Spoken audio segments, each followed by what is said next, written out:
Hello everyone and welcome back to my channel. जिस तरीके से आप जानते हैं we are doing a hands on series on EC2 instances and today we are going to see how we can use an EC2 instance to access other AWS resources such as S3 bucket or DynamoDB or any other services with the help of access keys, right?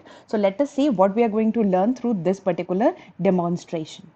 So यहाँ पे सबसे पहले we will be launching an EC2 instance. Then we will be creating an IAM user with programmatic access because IAM user में दो तरीके की access होती है, एक तो मैनेजमेंट कंसोल के थ्रू और एक प्रोग्रामेटिक एक्सेस के थ्रू। ठीक है, तो यूजर की जो प्रोग्रामेटिक एक्सेस होती है उसके अंदर ही हमें एक्सेस कीज और सीक्रेट एक्सेस की मिलती है, तो वो हमें क्रिएट करना है। Then we will be seeing how we can run CLI commands, right? CLI is command line interface. ठीक है, तो AWS में हम लोग तीन तरीके से एक्सेस कर सकते हैं AWS की किसी भी सर्विसेज को। सबसे पहले मैनेजमेंट कंसोल के थ्रू, जो हम अभी तक अपने सारे हैंड्स ऑन में करते आए हैं। दूसरा CLI, जो हम इस बार देखेंगे। और एक होता है हमारा SDK के जरिए या फिर APIs के जरिए, वो हम लोग बाद में लेटर जब एडवांस AWS पढ़ेंगे तब देखेंगे। तो फिलहाल आज हमें थोड़ा सा हैंड्स ऑन करने का मौका मिलेगा कमांड लाइन इंटरफेस के अंदर, और हम लोग समझेंगे कि हार्ड कोडिंग क्रेडेंशियल्स करने का हमारे पास क्या ड्रॉबैक होता है, राइट? दैट मीन्स क्या हमें एक्सेस कीज के थ्रू किसी भी सर्विसेज को एक्सेस करना चाहिए भी या नहीं, और देखेंगे कि IAM रोल्स का हमारे पास क्या बेनिफिट होता है। तो चलिए शुरू करते हैं आज का hands on session. All right, तो हम शुरू करते हैं अपना एक्सपेरिमेंट, और इसके अंदर we will be looking at how we can access different AWS services और resources with the help of an EC2 instance. So for doing that we have two types, right? We can access AWS resources with the help of EC2 instance with two methods, right? The first method is by using access key and secret key, and the second method is by using roles, right? So first of all we are going to see how we can access with the help of access key and secret key, and we will be looking at the disadvantage of that, right? For that I will be needed to go to the service which is IAM, right? तो मैं security, identity और compliance में जाकर IAM पे click करती हूँ, and the task that I will be needing over here is to create a user. So yes, I will be going to users. So what I will be doing, creating a new user, and the name will be let the name be test user, right? And the access type that I want is programmatic access, because in programmatic access I will be getting the access key and the secret access key, right? तो access की and secret access की जो हमें CLI को use करने के लिए हमें मिलता है वो हमें प्रोग्रामेटिक एक्सेस से मिलता है, right? So we will be clicking on the first one, that is programmatic access, क्योंकि मुझे EC2 इंस्टेंस को यही दोनों चीज़ें जो हैं वो एसोसिएट कराने हैं।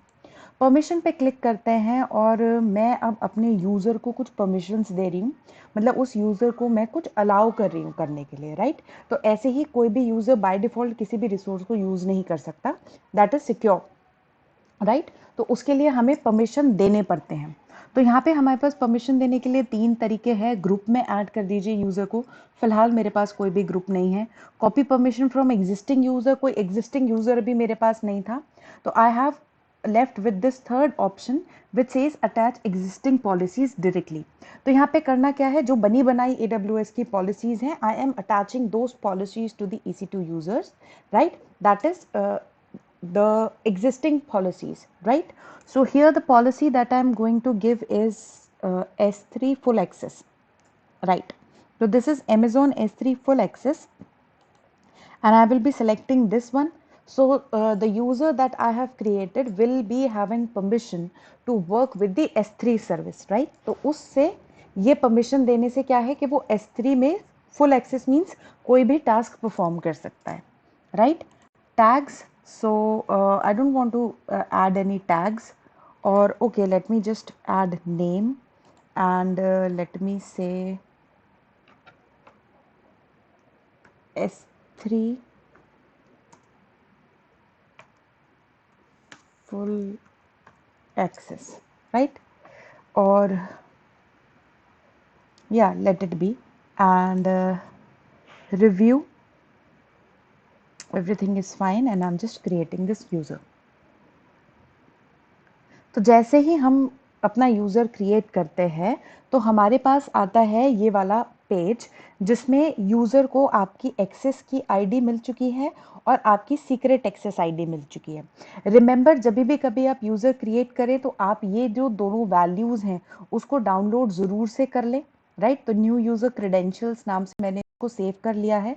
रिमेंबर, अगर आपने ये पेज क्लोज कर दिया तो फिर आपको ये डेटा जो है वो दोबारा नहीं मिलेगा, राइट। तो मेक श्योर कि आप इसे कहीं पे कॉपी करें या फिर इसकी CSV जो है वो अपने पास डाउनलोड कर कर रख लें, right. So that is when मैंने एक यूजर क्रिएट किया है और एक्सेस की और सीक्रेट एक्सेस की जनरेट कर ली। Now the next thing which I will be doing is to create an EC2 user. So I will be just opening a new tab of EC2 management console, and I will be now creating a EC2 instance with which I will be accessing S3, right. So click on instances new, right, and launch instances. So I will be using Linux 2 AMI as always, and let it be T2 micro only because मैं free tier में ही रहना चाहती हूँ. So let it be T2 micro. Everything will be set default. Add storage, I do not need any. And tags, okay, I shall be naming my EC2 instance EC2 for using S3, right. तो इस EC2 से हम S3 को use करेंगे. Security group, मैं एक existing security group ले रही हूँ which is the most preferable security group, जिसमें मैंने SSH, HTTP और HTTPS जो है वो अलाउ किया हुआ है. Review and launch, everything looks fine, and let me just launch it with an existing की विच इज़ माई लिनक्स की, राइट. और मैं इसको लॉन्च कर रही हूँ. So your instance is now being launched, right?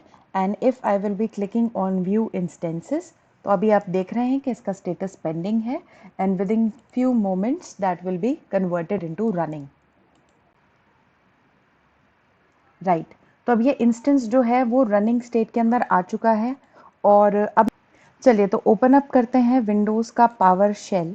और पावर शेल ओपन करने के बाद हम वहाँ जाते हैं जहाँ पर है मेरी की. पूरा पाथ भी दे सकते हैं लेकिन मैं प्रेफर करती हूँ कि हम वहीं चले जाएं. और this is the command of, actually the command is over here. So this is the command of getting SSH. So I will be just pasting this command and enter, and yes, तो now I am in my EC2 instance. ठीक है. तो अब हम अपने EC2 instance के अंदर आ चुके हैं. तो if I type over here AWS, तो आप यहाँ पर देखेंगे कि कोई एरर नहीं आई, राइट. इसका मतलब ये है कि यहाँ पे AWS का जो CLI है, that is command line interface, वो मेरे को Amazon Linux 2 AMI के साथ जो है वो मिला हुआ है, राइट. तो मुझे यहाँ पे इसको क्या कहते हैं, इंस्टॉल करने की ज़रूरत नहीं है दोबारा से. मेरे को मेरे AMI के साथ ही ये जो है मिला हुआ है, ठीक है. तो I do not need actually to do this. तो अगर इंस्टॉल इट, एक्चुअली आप देख सकते हैं तो मुझे इसका वर्जन 2 मिला है. अगर मैं यहाँ पे टाइप करना चाहूँ AWS हाइफन वर्जन, राइट, तो मैं अगर इस पर क्लिक भी करती हूँ तो आप देख सकते हैं कि मुझे CLI का और पाइथन बोटो का जो वर्जन मिला हुआ है वो यहाँ पे मेरे को पता भी चल रहा है. दैट मीन्स मैं अब यहाँ पर AWS के किसी भी रिसोर्सेज को CLI की मदद से कैसे एक्सेस करते हैं वो देख सकती हूँ. यानी कि मैं AWS कमांड लाइन इंटरफेस की कमांड्स चला सकती हूँ. अब उन कमांड से हम यहाँ पर क्या कर सकते हैं, AWS की किसी भी सर्विस को एक्सेस कर सकते हैं. तो यहाँ पे मैं क्या करने वाली हूँ, आई will be using this AWS CLI जो मेरे को यहाँ पे बाय डिफॉल्ट इंस्टॉल्ड मिला है. I will be using it to create a new bucket, right. तो अब यहाँ पे आपको डिटेल में जाने की ज़रूरत नहीं है. मीन्स ये कमांड्स हमें धीरे धीरे सब याद हो जाएंगी. We are just actually looking how we can access different services with the help of EC2 instance, right? तो मैं EC2 instance में हूँ और S3 को यूज कर रही हूँ, right? कैसे करते हैं हम, बस वो तरीका सीख रहे हैं अभी। तो कमांड्स कैसे याद होंगी वो हम बाद में देखेंगे। तो मेरे को AWS में S3 पर जाना है and MB is the command of making the bucket, make bucket MB, right? और मुझे यहाँ पे लिखना पड़ेगा S3:// EC2। मैं एक्चुअली अब यहाँ पे नाम दे रही हूँ बकेट का, EC2 access S3, right? EC2 access, because नाम यूनिक होता है तो मुझे कुछ अलग तरीके से नाम यहाँ पर देना पड़ेगा ताकि ये नाम थोड़ा सा रैंडम हो, किसी ने यूज ना किया हो, राइट? तो मैंने यहाँ पर ये कमांड लिखी, एक लंबा सा नाम लिख दिया S3 बकेट का, क्योंकि यूनिक नेम होता है। मैं एंटर करूंगी, आप देखेंगे कि मेरे को एरर मिली है, राइट? मेक बकेट फेल्ड आ गया और कहा जा रहा है कि हम आपके क्रेडेंशियल्स जो है वो एक्सेस नहीं कर पा रहे। अब यहाँ पे ध्यान रखिएगा, EC2 इंस्टेंस में है, एवरीथिंग इज सिक्योर। यहाँ पर मुझे जरूरत पड़ेगी मेरे एक्सेस की और आपके एक्सेस सीक्रेट की आईडी की, right? So here the next command that we will be using is AWS config, right? तो मुझे AWS को कॉन्फ़िगर करके अपनी वो देने पड़ेंगे आइडेंटिटी के, yes I am the authentic EC2 जो S3 को यूज कर रहा है, राइट? तो मैंने कॉन्फ़िगर किया, तो अब आप देखिए उसने लिखा है एक्सेस की आईडी, दैट मीन्स वो एक्सेस की आईडी मांग रहा है। तो अब मैं यहाँ पर जाती हूँ, मैंने ये पेज जानबूझकर क्लोज नहीं किया था, तो यहाँ से मैं अपनी एक्सेस की आईडी को कॉपी करती हूँ and I will be just pasting it over here. अब हम उसको अपने मीन्स क्रेडेंशियल्स दे रहे हैं, राइट? अच्छा, ये सीक्रेट आईडी किसी को दिखाते नहीं है, I am just copying it and I will B deleting that particular user after it, right? तो यहाँ से मैं अपना यूजर डिलीट कर दूंगी। आप याद रखिए कि अपने एक्सेस की आईडीज कभी किसी को आप दिखाएंगे नहीं। डिफॉल्ट रीजन नेम ये आपको देना जरूरी है, वरना आप जो भी कमांड लिखेंगे उसके साथ आपको अपना रीजन बताना ज़रूरी है। तो अगर मैं अपने रीजन की बात करती हूँ तो this is I am global, okay, north Virginia. तो अब नॉर्थ वर्जीनिया के आगे आप देख रहे हैं US-East 1, राइट? तो मुझे यहाँ पे लिखना है US-East-1 और एंटर कर देना है, राइट? इसका डिफ़ॉल्ट फॉर्मेट जेसन होता है, अगर मैं कुछ नहीं लिख रही हूँ तो वो मुझे जेसन में ही आगे वर्क मिलेगा। दैट मीन्स मैंने कॉन्फ़िगर कर दिया, आईडी बता दी, रीजन बता दिया, पासवर्ड मतलब एक्सेस की बता दी, everything I have given, right? तो अब अगर मैं यहाँ पर ये S3 बकेट क्रिएट करना चाहती हूँ तो ज़्यादा से ज़्यादा मुझे सिर्फ एक एरर मिलेगा कि नाम बदल दीजिए, क्योंकि यूनिक नहीं है। अदरवाइज अब ये क्रिएट हो जाना चाहिए and let me just check it out. That is invalid bucket name, right? That means ये जो स्पेसिफाइड बकेट जो है वो अभी वैलिड नहीं है, राइट? तो ये जो नेम है वो अभी यहाँ पे ठीक तरीके से नहीं कॉल हुआ है। तो let me just change the name and let's try.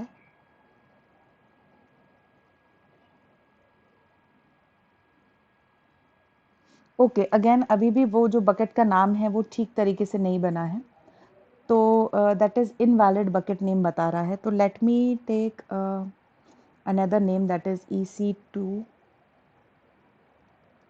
bucket user 1 2 3 4 5, because unique नाम देना होता है तो मैं यहाँ पे कोई भी नाम दे देती हूँ। एंड यस, अब आप देख सकते हैं कि वो सिर्फ नेमिंग का इशू था, क्योंकि यहाँ पे हमें यूनिक नेम देना होता है, तो ये सारे नाम जो हैं वो किसी ने ले लिए होंगे पहले से। तो यहाँ पे मैंने एक ऑकवर्ड सा नेम ले लिया जो मुझे लगा किसी ने कभी नहीं लिया होगा, तो कोई एरर नहीं हुई और यहाँ पर बकेट जो है वो बन चुकी। तो अगर मैं CLI पे काम करती हूँ तो AWS मुझे हर बार लिखना पड़ता है, और लिखते हैं S3 LS, LS means list कर दीजिए सारी फाइल बकेट के नाम। तो आप यहाँ पर देख सकते हैं कि okay that bucket was, yes, आप देख सकते हैं LS करने के बाद आप बता रहे हैं कि ये वाली बकेट जो है वो बन चुकी है। चलिए इसको हम लोग एक बार कंफर्म करते हैं, सर्विसेज पर जाते हैं, S3 पर क्लिक करते हैं एंड लेट मी चेक कि वो जो बड़ा सा नाम लिया था उसकी बकेट अभी हमारे पास बनी हुई है या फिर नहीं। तो लेट मी जस्ट चेक। तो आप देख सकते हैं यहाँ पे कि मेरे EC2 मतलब EC2 से मैंने ये वाली जो बकेट बनाई थी, दैट मीन्स वो बकेट जो है वो यहाँ पर क्रिएट हो चुकी है। तो दैट मीन्स अगर आप देख सकते हैं तो यहाँ पे बकेट यहाँ पे बन चुकी है और हमने बकेट क्रिएट करी अपने EC2 इंस्टेंस के साथ। लेकिन अब यहाँ पर पॉइंट आता है, हमने EC2 इंस्टेंस से रिसोर्सेज एक्सेस करना शुरू कर दिया, लेकिन क्या ये रिसोर्सेज एक्सेस करना सही है हमारे लिए, means whether we should use this access key और not. So the question is that we should never use these access key इस तरीके से अपने डायरेक्टली कोडिंग के थ्रू या कमांड्स के थ्रू हमें इन एक्सेस कीज को यूज नहीं करना चाहिए।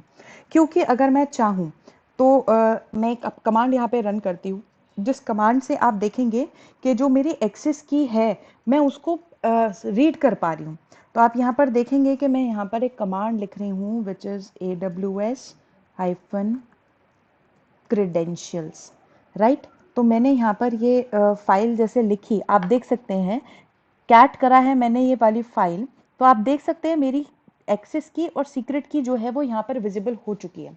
तो अगर ये किसी को बाय डिफ़ॉल्ट अगर मेरे EC2 इंस्टेंस का एक्सेस मिल जाता है, सपोज कीजिए, और मैंने ये एक्सेस की इस तरीके से यहाँ पे डाली हुई हैं, राइट, तो कोई भी मेरे EC2 इंस्टेंसेस से जो है रिसोर्सेज को एक्सेस कर सकता है। मेरे S3 बकेट के अंदर जो भी चीज़ रखी होगी, चाहे वो कितनी भी कॉन्फिडेंशियल हो, वो बंदा यहाँ पर उसको आकर यूज़ कर सकता है। तो that is the very bad thing to do. So we never ever hard code our credentials in our code. तो उसके लिए जो हमारे पास बेटर ऑप्शन है वो है कि हम AWS के रोल्स का यूज़ करें, राइट। और रोल्स जो है वो एक टेम्परेरी टोकन का यूज़ करता है जो कि हर टाइम चेंज हो जाता है। तो कोई भी आपके आपके अगर एक्सेस मिल भी जाती है तो मिसयूज नहीं कर सकता है आपके रिसोर्सेज का। चलिए देखते हैं कि AWS रोल्स के साथ हम किस तरीके से काम करते हैं।